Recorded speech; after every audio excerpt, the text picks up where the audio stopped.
my name is Donna Jones. I'm the Director of Recruitment and Outreach at the University of Arkansas School of Art, and thank you so much for joining us today. I know this is probably not the way you thought your tour was going to go at the Fine Arts Center on campus, but I'm so glad that you're here, and hopefully you'll check out our other videos of our other spaces as well in this meantime. If you have any other questions about the spaces, want to know more about the equipment, or any of the classes, please feel free to reach out to me, and my email address is donnas@uark.edu. That's DONNAS@uark.edu. So it's my pleasure to show you the Fine Arts Center. It's on the main U of A campus. With our growth over the last several years, we have moved ceramics, printmaking, and sculpture in our foundation courses, mostly off campus, onto our new sites. And so eventually what will happen is our areas in studio art and graphic design will actually be moving to the new Wingate Arts and Design District in several years once we have our new building and campus built. And the Fine Arts Center that we're about to check out will actually be renovated completely in a beautiful Edward Durell Stone building, but the inside will be renovated for art history and art education area growth. So that's really exciting. That also includes our Fine Arts Library and our Fine Arts Gallery. So without further ado, let's see some of the spaces. So on the outside image here, this is an overlay of the Fine Arts Center. It's been a wonderful building, but as you can recognize, we've outgrown that. So we definitely want to stay on the main campus, but with all of our growth, with all of the equipment and space that students need and the increase in faculty, we just need more space. So this is an image of that space outside. And so you can see the main Fine Arts Center is 3 levels. And then we also have a hallway here that actually connects us to the main theater for the Department of Theater. And on the right-hand side, we actually are connected through a walkway where students from the music department and students from the art school kind of meet and mingle there too.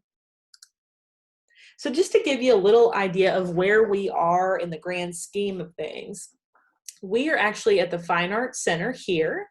And then we also have our ceramics and printmaking studios where you see number 2. And then at number 1, that's our brand new sculpture facility. And there's another video that takes you through a tour of that if you'd like to see. So you'll kind of see where we're headed. So eventually, like I mentioned, studio art and graphic design spaces will actually move down to this new Wingate Arts and Design District. And then we will also renovate the Fine Arts Center. So yeah. And then again, here's just a look at the actual campus. So if you're familiar with the U of A campus, or even if you're not, Old Main, the iconic building with the 2 towers on the campus, is located right here. And then if you walk just a little down ways here, there's the Fine Arts Center. And then there's the Arkansas Union. So we're in this really great spot where you overlook the Union Mall. We've got several access points to the Mullins Library. The architecture school is located here. Music's here, of course, band and theater. So we're in a really nice area of campus. So we always want to stay there to feel connected, of course. But we're also going to be very connected in our new space as well. It's about a 5 to 7 minute drive away. You can also take the bus system, the Razorback Transit system, which is free for students, and you can also ride your bike. It's a bit of a walk down there, but if you've got a bike or a car or would like to take the transit system, those are going to be the best ways to get there. And so when you walk into the fine arts area, I, of course, forgot to turn my light on for this photo, but my office is located right here, the Director of Recruitment and Outreach, along with our Scholarships and Awards Coordinator. Next door to us is the Fine Arts Library. And then across from us is the Fine Arts Gallery. So this was actually taken during March when we were last in the building. And Anthony Kaschek was one of our amazing graduate students, and there's studio thesis show was up for the MFA program. So that's what you're seeing in there. But we offer tons of different shows throughout the year. Typically there's 4 or 5 rotating exhibiting artists from international or national acclaim. They also come in and do a visiting artist lecture series. We also show MFA work, so graduate student in the studio art program work, and then we'll also do BFA exhibitions and undergraduate exhibitions as well. And then down the corridor, kind of where you remember seeing that first level on the outside photo, we have these glass cases for students to exhibit work, and also just some bench seating. So you can really, escape the studio sometimes, just take a little break. It's a really pleasant place, especially in the fall when the leaves are changing as well. And so these were some of the exhibitions that were on site when we were closed in March. And then we also have some public sculpture, and then also you can see the 3 levels there. And so this is going back into the Fine Arts Library. It's a beautiful mid-century modern space. We have fantastic research librarians that can help students find everything from periodicals to firsthand accounts, different movements in art, different books on different artists, everything from design, art history, art education, and then studio art as well. And you can see there's lots of tables in the back here. So for students that want to come and read in the space, bring a laptop and work there, it's a really wonderful space, and it's got tons of natural light, which is a little bit different from how you might think of a library, especially at a research institution being. And of course, we're right down the road here from Mullins Library, the central point on campus. So if there's not a book or a different resource in the Fine Arts Library, you can also have things sent over to the Fine Arts Library too. And so this is a view of the larger space. And then there's also some computers, a scanner, a different printer, and then also some group workspaces as well. And then on downstairs, there's more resources, more periodicals and books, also some tables for studying and quiet study. The big purple chair is highly coveted for a nice reading spot. And in the basement here, there's even a red dot room that you have to wear white gloves. Even before the pandemic, you had to wear gloves to go in and handle the materials alongside a research librarian because they are so delicate and intricate. So great, so we're out of the library and we're walking to the left. We do have an elevator in the space. So if you don't want to walk up the flights of stairs, or you want to just take the elevator, you can certainly do that. If you have work to move, you can use the elevator as well. And there's always a bulletin board here with different things going on campus, different ways to be involved, different job opportunities, all sorts of things. And then this is looking down the hallway from the elevator. So again, bulletin boards with different exhibition programming, different shows that students are in, different opportunities to apply for graduate school or scholarships or study abroad. And then right across from that is our fine arts office. So this is the main office where you can find our executive director, our associate director, at times, different faculty and staff that come through the space, and also our director of communications, director of fiscal operations, their offices as well.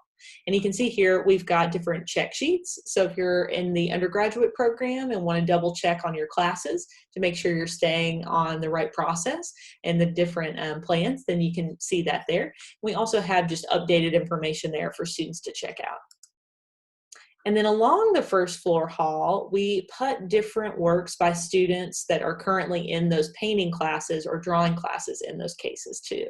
So this was some of the work from this spring.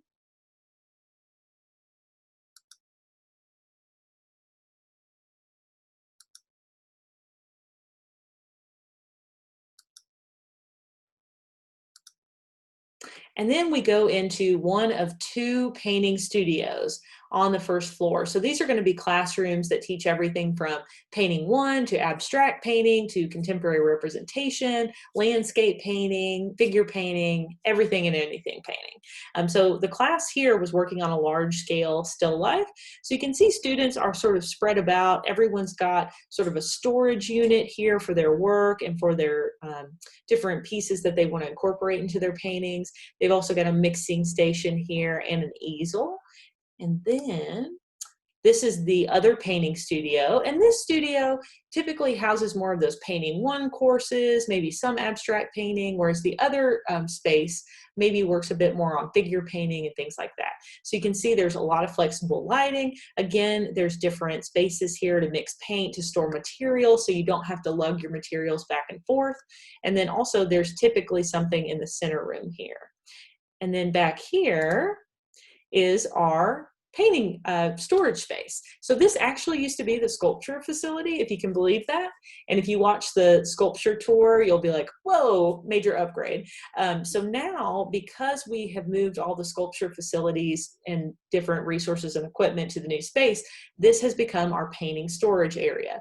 There's also some woodshop equipment. So for students that need to make some stretcher bars, that need to gesso panels and canvas, here in the center, you can see that table gets a lot of love throughout the year. They can do that there without having to leave the painting studio. You can also store different paintings, different things you're working on right here. And there's a lot of natural light in that space too. And then across from this space are some of our upperclassmen BFA painting studios or advanced painting studios. So these are going to be individual studios, so not like the classroom that you saw, but actual studios that just one person uses for a semester or more. So this is when you walk in. And you can see each student's space varies a little bit. These windows face outward into the courtyard where we saw some of those public sculptures, and then also sort of that overlay of the building there too. And so students can access, natural light, or they can use sort of manufactured light if they need a lot of light on something. And this is their space to work in for the semester for their advanced painting class. So it's really exciting to see how students transform these spaces. Some of the students, like this student in particular, had been in that space for about a year. So it was really exciting to see sort of their work move and progress throughout that year as well. And there's another one there so you can get this feeling of space. So all of our studios, whether it's in the Fine Arts Center, in sculpture and printmaking, ceramics, typically students can go in and work when they would like to, unless there's a class happening. And so we do have security measures in place to make sure that students feel safe. In these spaces, there's typically a key for each room and then a security code for the outside door. And in the other spaces, some are card protected, some you have a code, but we just want to make sure that no matter what you're doing, that you feel safe in the space. If you're going to be around equipment like the woodshop equipment, metal equipment, you definitely want to have someone else there. And so we do have monitors for those spaces that are sometimes upperclassmen, graduate assistants, just so, if you haven't slept in a day or two, which can happen sometimes, whether you're a grad student or an undergrad student, you're doing the right move and that somebody's there just in case something goes wrong. So yeah. And that's another shot of the wood shop within the painting area. So you can see if you've got quite large paintings, some of these are, I'm not that tall, I'm about 5'3", but they are taller than I am. So this is a really great place to store those if you're working on them so that you can come back and you don't have to haul them back and forth. And even on this overcast day, you can see you still get a lot of light in that space too. And then if we come back down the other side of the hallway, right now we have our art education workshop classroom. So this is where students within the art education program or that are taking an art education elective would come and have the lecture with the different faculty. So you can see we have a large screen here, lots of great plants, lots of natural light, and then different tables. So those can all be moved around, used how they need them. Sometimes it's a bit more of a lecture class, but more often than not, it's a seminar style. And then also we've got students, whether they're in the K through 12 licensure plan or community arts practice, going out to see different schools, or they are participating in community art events. And so sometimes this space gets used as just a place to come back and sort of tell each other about those experiences, talk about the different theories and pedagogies that are involved in their internship or their participation. And so it's a great meeting space for them too. And there's also a sink and different materials. So if students want to investigate, how might this project go in a class of fourth graders, there's some space to work through there too. And again, just a slightly larger image. And then we're going to go up the hallway and up to the second floor here. And so on our second floor, we have our dark rooms for photography, digital photography, another printing space, and then our beginning graphic design studio class. And so we'll start here. So in the hallways, of course, we've got our photography being shown here. And then when you come around the corner, this is one of the graphic design spaces. So when you apply for the graphic design program as a freshman student or a first-year student, if you're accepted into the program, you start that the fall of your second year after you've taken foundation. So this is typically the space that you're going to go to for that. So you can see we've got our workshop table here with paper cutters, pencils, every item that you might need. And every student has their own table and chair and light. And then students can bring in their own laptops, which are required for the program, and they can tie into the electrical source that you see coming down. So it's very on par with a lot of different agencies and firms. And then there's also an additional workshop area back here. I'm really jealous of the windows in this space because they actually look out onto the Union Mall. So even if there's not a light on, it's still very light filled and great in that space. Love that photo. I hope that shows you a little bit about what I'm talking about too. And this was in March of 2020.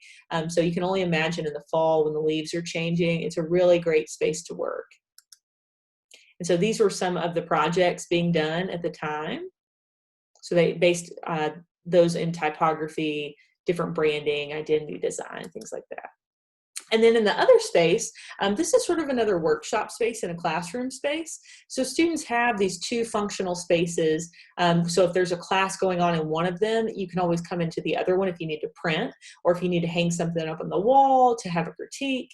And this actually used to be the printmaking space. So if you watch the printmaking video later, you'll see why we definitely needed a new building for the printmaking equipment. And so this is just another view of the space there. And so your faculty members actually come and lecture at the front here. So a lot of the faculty have their spaces on the second floor or third floor. And so most of the faculty, if they're in photography or printmaking, painting or drawing, are going to be in this space along with art history and art education. So they're not hard to find, which is nice. That's just another view there. Another view here. And then there's also a conference room. So for students that are in the graphic design area, they can reserve this for critiques, or they may have small group critiques with the different faculty. This is also used for different meetings. If students need to have an interview and they can't, physically go visit the agency firm, the museum, the organization, the company, they can always request to use this and use the different technology in the space to do a Skype interview, a Zoom interview, something like that. That's just another image there. Okay, so a little further down the hallway, we're going to go into the dark rooms for photography. We have two dark rooms on the second floor. One is a bit smaller and is used for alternative processes in photography, but we're going to look at the slightly larger one. And there's also this printing room that you can go into. You can cut your paper. You'll see these two huge Epson printers in the back and digital stations. And there are also fantastic technicians and graduate assistants that can help. So maybe you're not, used to printing something 48 inches wide and 10 feet long. So they're there to help you make sure that you use the toner in the proper way, make sure that you're cutting the paper, make sure, that your image is editable and things like that too. And then this is also sometimes used as a classroom space because you can see the different walls, very easy to put work up too. And then this is the end of the hallway where we actually cross over into the music building. And then this is going into that dark room that I mentioned. So this is the entryway. This room over on the right is where you can actually take out the film from your 35mm camera in the dark and wind it on a spool. And then you've got your processing chemicals here, and you start that process outside. And then this is where several of our faculty members have their office space here. And then this is when you go through this revolving door going into the large darkroom space. So you can see we have a lot of different stations. Students can leave their paper, their materials in these cubbies. Typically, you're not going to have more than 15 students in a class. And so this is really nice because people get to have their own station for the most part. And then you also have your processing tub here. And then this is just the other side of that. And usually this is pretty dark with just kind of this soft red yellow light that comes from these canisters. But of course, for this picture, we wanted to show you this in bright light. And then a little further down the hallway, we have our digital lab. So this is one of the spaces here where you have different scanners, film scanners, printers, and then different just working stations. You can also purchase a long roll of digital film and store that here, which is really nice, so you don't have to lug that around. And then you can see some of the images from our students. And this is a monitor, basic Mac monitor, so you can tell the size that the students are printing too. So again, like we mentioned in the sculpture tour, there's really no project too small or too large to accomplish here. And then that's just the entryway into the digital lab, so you can see more of the students' work. And then in the back door, so let me see if I can show you here. This door, if you go through here, this is actually turning into one of our lighting studios. So you can see we have different lighting systems in the space, different backgrounds and different backdrops. And it actually used to be a dark room. So there is a development tub over on the left. This can also be really great if you need to document work. So there are great faculty members and staff and grad assistants that can help undergrads do that. But then you also get to learn about sort of the equipment that goes along with portraiture. What kind of camera is going to work best for your photographic project? What do you need to document and things like that. So this is a really great space to come and learn in. And that's another view from the back there. And so we're back in the hallway, walking down, seeing some more digital photos that have been made and some paintings as well. And then we also have our art history lecture room here. So art history, that class is a little bit different, or that area, because it's not so much a studio space, but it's more of a lecture hall. So you might have anywhere from 40 to 50 students taking things like Afrofuturism, feminist art, medieval art, Baroque art, Italian Renaissance, your survey art history courses, and any topic in between. We even had a January intersession class about crystals. So students took a January 2-week course. Part of that was on campus, but then another part was actually done in a mine in Arkansas to look at crystals. And it was all done in conjunction with Crystal Bridges Museum of Art. They had an exhibition at the time called Crystals. So it was really fantastic. And so for art history, it's not just looking at contemporary, traditional, things like that. It's really starting to incorporate more views within art history. And then as contemporary artists and designers and educators, thinking about how does that translate into the museum world? How does that translate in your own work? And then also, what is that telling you about that history, that economic history, and also the social history of art? So that's a really fantastic thing to go into. And then we also have different flyers around the doors about scholarships and award opportunities, anything going on.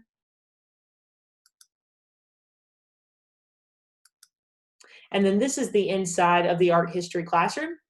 The most exciting things that happen in this space for sure are the conversations with your faculty and your peers. And then also there's a screen that drops down here. So you're looking at the work there.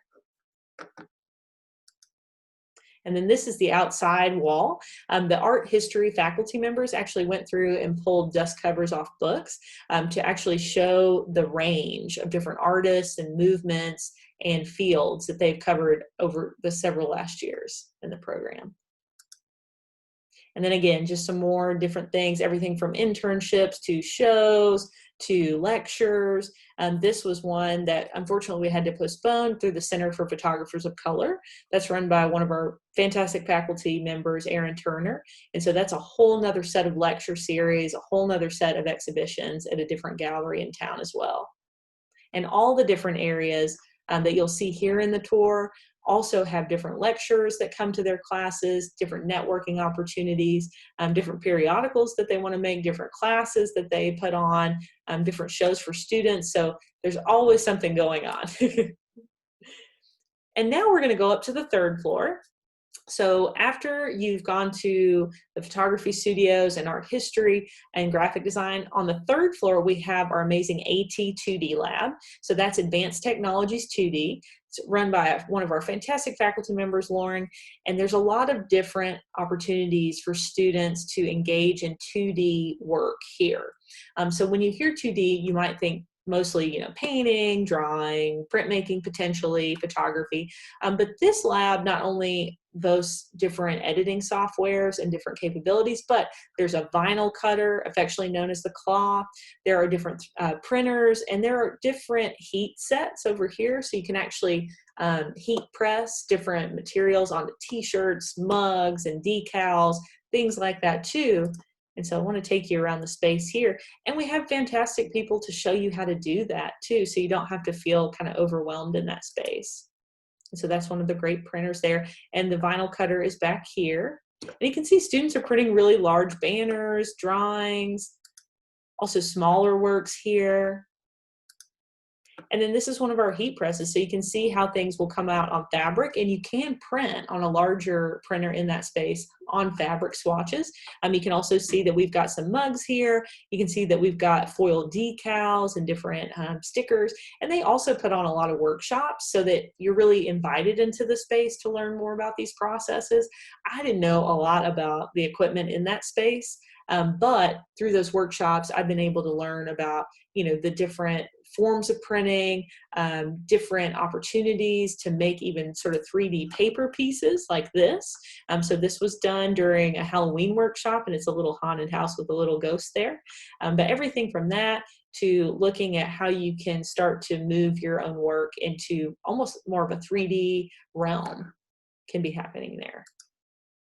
Yeah, just a few more images of that space. There's the laser as well. And then this is another one of our huge printers, all sorts of different paper, different pieces that students have made in that space as well. And then another space that's on the 3rd floor are 2 more graphic design studios. So we're going to look at those. But this kind of gives you an idea about the program and sort of what they look at towards their junior, senior year. So this is something coming out of data visualization and also human-centered design, where they were looking at food insecurity. And so here you've got your board for graphic design news, different internships and possibilities. And that's just a look down the hallway. We do have these old school lockers throughout the Fine Arts Center. It is from the 50s, so we definitely needed lockers then, but students, if you are taking classes in this space, can elect to rent one, basically for free, and keep materials and different things in that space too. And so this is a look at one of our upperclassmen graphic design studios. I love that someone wrote "Love you all" on that space. This was, again, during March 2020 when we went remote. But you can see that similar to that space we saw on the 2nd floor, every student has their own table here. There's a really great couch there. There's printers. There's different digital technology in the space. There's, a microwave and a coffee maker, which a lot of the different studio spaces have. As artists, we like tea and coffee. Who knew? And you can see that there's also a lot of collaboration within the different team setups here in the space. And then this is just a bit outside of that space too. And then further down the hallway, we have another graphic design space, and then also the drawing studio that's in this space. So you saw some of the work from students here in one of their courses. And this is sort of a long view of the back part of the drawing studio. So you can see this is where still lifes are built. There's different storage facilities here, and just sort of some more space to show work. And then we, of course, have our great easels. There's tons of natural light. It's on the 3rd floor. So drawing students get primo light, which they should, in that space too. And this is looking at it long ways. So some students were doing some documentation work at this time, but you might come into the space and see a still life in the middle of the room with the easel set up around it with your work. And then these are just some other examples outside in the hallway.